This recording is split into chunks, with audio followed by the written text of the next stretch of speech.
You can call notes A, B, C, D, E, F, and G, but not everyone does. I'm the classical nerd. Today we're talking about solfège.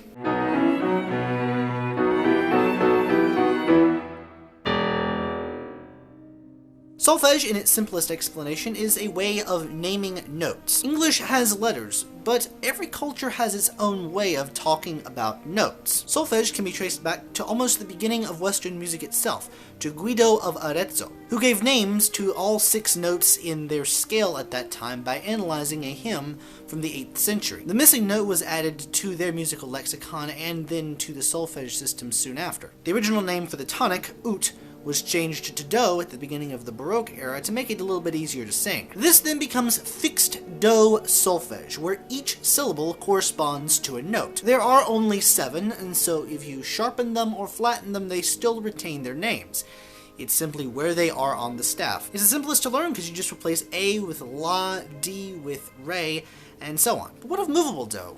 Well, the thing about do is that it's actually arguable as to what it stands for. Fixed do sees do as C, mapping to the keyboard per note, but movable-do sees do as simply the tonal center, not necessarily C. So if you're in E major, do is E. Simple, you say? Not so fast, because if you go out of the scale, instead of retaining their original syllables, all new syllables are introduced. If you turn F sharp, which is Re in the movable-do incarnation of E major, and make it F natural instead of F sharp, all of a sudden you don't have Re anymore, you have Ra. But if you take do, E, and sharpen it, you don't get Ra even though it's the same note, out of context.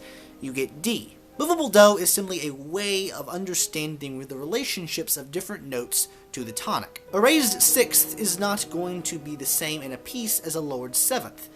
Stripped of their context, they sound exactly the same, but in context, they are very dissimilar, and naming them the same way in movable-do is going to defeat the purpose almost entirely. Both systems have their merits, where fixed is absolute, movable is relative. The teaching of both shows no signs of abating, and they will continue to serve their purposes, so long as we don't get them confused.